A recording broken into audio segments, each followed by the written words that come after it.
Salve devs, aqui quem fala é Edson Maia, seu professor no curso de JavaScript. Na aula de hoje nós vamos trabalhar com estruturas elementares que são utilizadas em qualquer linguagem de programação. Primeiramente nós vamos ver dois tipos de estruturas, as estruturas de desvio, que são condicionais, e estruturas de decisão. Quem fez o curso de técnicas de programação já conhece bem elas, sobre seus detalhes, suas particularidades e quando elas devem ser utilizadas. Mas quem não fez, aqui vai ter a base essencial para que possa fazer uso delas sem problema. As estruturas de desvio podem ser condicionais. As estruturas condicionais comuns são as estruturas if-else, que são as estruturas se, senão. A estrutura se tem uma forma bem básica. Você coloca a palavra if, depois, entre parênteses, você coloca uma comparação lógica. Você faz uma comparação entre dois valores, entre dois textos, entre dois números. Você faz comparação entre dois valores. Se do resultado dessa comparação a resposta for verdadeira, você vai ter a execução das ações que estão descritas entre as chaves. Então, se uma condição for verdadeira, faça o conjunto de ações que estão entre as chaves, que pode ser uma ou várias ações. A estrutura if pode ser o if simples, que você faz só o uso do if, que é o se. Você pode fazer o uso da estrutura if-else, que é o uso da estrutura if, para poder avaliar se é verdadeiro. Faça o conjunto de ações. Se não, que é o else, se não, faça um outro conjunto de ações. E existe a possibilidade também de você fazer esse if-else da forma ternária, que é de uma forma abreviada. Você escreve geralmente ele em uma linha. Então você avalia uma condição se ela é verdadeira. Se ela for verdadeira, então você faz uma ação. Se não, você faz outra. E existe a possibilidade de você ainda fazer o if encadeado ou aninhado, que é um if dentro do outro. Então você avalia se uma condição é verdadeira. Se não for, vai para o else if. Avalia uma segunda condição. Se não for, você vai para outro else if. E você pode colocar quantos else ifs você quiser, sendo que o último vai ser um else, que é o senão da última situação possível. Tudo bem? Então nós vamos ver aqui um exemplo bem elementar. Eu criei aqui basicamente três variáveis de nota final. Nota final 1, nota final 2, nota final 3, com as notas 3, 8 e 5, que são notas bem simples. Imaginem lá a situação de escola, que você tem notas de 0 até 10, e para que o aluno seja considerado aprovado, ele tem que no mínimo tirar 7. Então a nota mínima é 7. Então 7 ou nota superior a 7 seria considerado uma nota para aprovação. Então eu posso usar um if simples. Se a nota final, vou avaliar primeiro a nota final 1. Se a nota final 1 for maior ou igual a 7, então faça o conjunto de ações que estão descritas aqui. Eu fiz o que basicamente?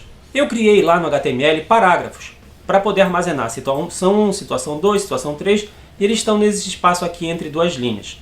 E também fiz lá para o decisão, tá? Que é de escolha, lá embaixo. Então, focando aqui, ó, situação 1 é um parágrafo, então eu selecionei aqui em cima. Selecione o parágrafo e mude o text content dele para a palavra aprovado. Observem que ao fazer isso, se eu atualizar aqui a minha página, vejam que nota 1 maior ou igual a 7.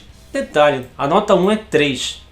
Se a nota 1 é 3, ela não é maior ou igual a 7. Ele não vai fazer essa ação e ele não sabe o que tem que fazer depois. Então vejam, se eu for usar um if simples, eu tenho que fazer um if para cada situação. Normalmente isso não é muito legal. Vamos considerar que nós temos a possibilidade do aluno ser aprovado ou reprovado. Então eu não quero só saber se ele está aprovado, eu quero saber se ele está reprovado ou aprovado. Então eu tenho que trabalhar com if-else. Então se a nota final, vou pegar aqui, por exemplo, a nota final 1 como exemplo. Se a nota final 1 for maior ou igual a 7, então eu quero escrever lá que a situação dele é aprovado. Se não, ou seja, se a nota não for maior ou igual a 7, ela é menor do que 7. Se for menor do que 7, eu quero escrever que ele está reprovado. Observem aqui que ao fazer essas alterações, já apareceu aqui para mim o texto reprovado, que é essa aqui. Então, a nota 1 é 3. 3 não é maior ou igual a 7, portanto eu venho para o bloco do else, que é a situação contrária da situação que eu avaliei inicialmente. Essa estrutura if-else a gente já viu lá no curso de técnicas de programação e algoritmos, e aqui a gente só está reforçando para que vocês entendam como funciona na linguagem usando aqui o JavaScript. Vejam que a gente usa if, que é um termo em inglês, e else, que é um termo em inglês. Então não tem muito mistério. Não precisa colocar a palavra então. Aqui a gente utiliza as chaves para poder fazer o bloco de referência e por aí vai. A gente poderia trabalhar também sem as chaves, mas eu particularmente não recomendo que vocês façam isso, tá? Não custa nada digitar duas chaves para poder organizar o seu bloco de instruções. Outro detalhe, quando é só uma instrução, não é obrigatório o uso das chaves. Quando for duas ou mais instruções, é obrigatório o uso das chaves. Tá? Agora pense da seguinte forma. Além de eu poder fazer a escrita deste método aqui, que é o if, else na estrutura clássica, eu também posso fazer, eu vou fazer aqui um comentário, eu também posso fazer o uso do chamado if ternário. O que é o if ternário? O if ternário ele funciona da seguinte forma. A gente utiliza uma condição, a gente começa colocando a condição, que é a comparação que a gente quer realizar, ou seja, a gente começa com a condição, depois a gente coloca um sinal de interrogação, que significa a palavra então. Depois desse sinal de interrogação, a gente coloca a ação que a gente quer executar, tudo bem? A ação que a gente quer executar, caso essa condição seja verdadeira, ou seja, depois da interrogação, a ação a ser executada, caso a condição seja verdadeira. E depois a gente coloca dois pontos, que vai representar o else, aqui nessa estrutura. E depois desses dois pontos, a gente coloca a ação que a gente quer que seja executada, caso a condição seja falsa. Então eu coloquei aqui que a nossa situação 1, por exemplo, eu quero mudar o text content para a palavra passou ou para a palavra ficou. Como assim? Nota final 3 é maior ou igual a 7? Subindo aqui um pouquinho, ó, observem. A nota final 3 é 5. 5 não é maior ou igual a 7. Então, se o 5 não é maior ou igual a 7, eu vou executar o que está depois dos dois pontos. Então, vai escrever aqui a palavra ficou. Se eu for avaliar, por exemplo, da nota 2, a nota 2 é 8. 8 é maior ou igual a 7. Então, ele escreveu aqui a palavra passou. Então, existe a possibilidade da gente fazer o uso. Tá? Deixa eu colocar aqui, por exemplo. Vou colocar tudo do 2, para poder ficar fácil. A gente deixar como exemplo. E eu posso aqui, inclusive, deixar o outro anterior, que é o aprovado, reprovado. Tá? Então, a nota 1 não é maior ou igual a 7, por isso ele está reprovado, que é o que está aparecendo aqui.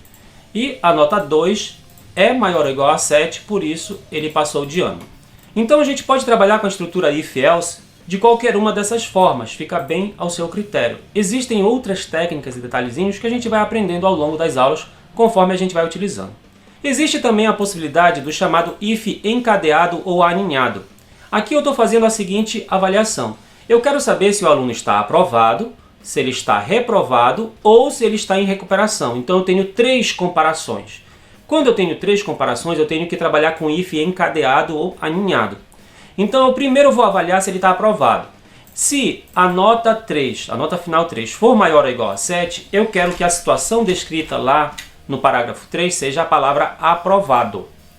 Então, se a nota 3 for maior ou igual a 7, então eu quero que ele escreva lá o texto aprovado. Se não, após avaliar se ele está aprovado, se ele não estiver aprovado, então eu vou para o se não. Se não, se a nota 3 for menor ou igual a 3, eu quero dizer que ele está reprovado. Então, lá na situação 3, que é o parágrafo 3, eu quero que escreva a palavra reprovado. Daí, eu faço o else aqui no final. Como assim? Vamos de novo. Se a nota final 3 for maior ou igual a 7, então escreva aprovado. Se não, se a nota final 3 for menor ou igual a 3, então escreva reprovado. Se não, ou seja, se ele não está nem aprovado nem reprovado, ele só pode estar em recuperação. Então observem que eu coloquei aqui a palavra recuperação. Tá? Então, aprovado, reprovado, recuperação.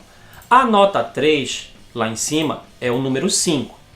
Número 5, dentro da nossa avaliação, ó, 5 é maior ou igual a 7? Não. Então vem para cá. 5 é menor ou igual a 3? Não. Então vem para cá. E aí, como tem só o else, ele executa essa ação. Por isso que está aparecendo aqui a palavra recuperação. Porque 5 não é nem maior ou igual a 7, nem menor ou igual a 3. Portanto, entra aqui na condição de recuperação. Você pode fazer, como eu disse, vários if-else encadeados, mas aí, por fim, você tem que finalizar com o else. Tudo bem? Então, caso tenham dúvidas, podem fazer perguntas aí abaixo do vídeo, que que, na medida do possível, eu vou tirando as dúvidas de vocês. Além da estrutura if-else, nós temos também a estrutura de escolha, que é uma estrutura de decisão. É um desvio a partir de decisão. Eu criei aqui, basicamente, uma variável chamada situação e atribuí um valor vazio inicialmente para ela. E a estrutura de decisão, ela é super simples. Ela se chama escolha caso, que em inglês é switch case. Então, escolha de acordo com o conteúdo de uma variável, caso o conteúdo seja o descrito aqui entre aspas, se for texto, se for número você digita ele diretamente, se for um valor lógico você escreve ele diretamente. Caso seja esse valor que esteja lá dentro da variável, então faça essa ou o conjunto de ações que estão descritas aqui e pare. Então é obrigado você fazer isso. Escolha de acordo com uma variável, caso seja esse valor, então faça essas ações e pare. Você faz todos os casos possíveis. Aqui no caso, a situação final do aluno só pode ser uma dessas três. Ou ele está aprovado, ou ele está reprovado, ou ele está em recuperação. Tudo bem? Então eu coloquei aqui, caso aprovado, eu quero que escreva lá, passou de ano. Caso seja reprovado, escreva, não passou de ano. Caso seja recuperação, escreva, ainda tem uma chance. E o default é a situação padrão. Se nenhum desses outros casos ocorrerem, faça o que está descrito aqui. A situação default, que é padrão, não tem o break, que significa parar. Tudo bem? Não é obrigatório fazer. E aqui a gente fecha o bloco do switch case. Então eu coloquei aqui exemplos. Vamos testar aqui, por exemplo, que a nossa situação é... Deixa eu só comentar isso aqui. Vamos supor que a nossa situação seja a palavra aprovado. Escolha a situação aprovado. Caso aprovado, escreva passou de ano. Escreveu aqui passou de ano. Vamos supor que não seja a palavra aprovado, seja a palavra reprovado. Caso seja reprovado, ele vai entrar no segundo caso aqui e vai escrever não passou de ano. Vou comentar lá essa linha e vou colocar o outro. Situação. Se a situação for recuperação, ele vai no terceiro caso. Ainda tem uma chance. E vamos supor que eu não coloque aqui nenhuma e nem a variável situação, ele não escreve nada. Mas existe aqui a possibilidade da existência de um erro, porque a gente está dizendo que existe uma variável chamada situação e ela não foi declarada no nosso programa. Então observem aqui, ó, vermelho, tem um erro. A referência à variável situação não é definida, então eu estou chamando na linha 46 uma variável chamada situação que não existe. É por isso que é seguro eu ter que criar a variável aqui, mesmo que eu não tenha um valor inicial para ela, eu atribuo um valor vazio. Olha, atribuí um valor vazio e aí no caso aqui o valor de default é a palavra estude. Então nós vimos aqui basicamente as estruturas condicionais if-else e a estrutura de decisão, que é a escolha caso. A aula de hoje basicamente vai ficando por aqui. Nas próximas aulas a gente vai ver outras estruturas e depois exercitar mais coisas da linguagem de programação JavaScript. Não se esqueçam de curtir, compartilhar e assinar o canal. Salve devs, até a próxima!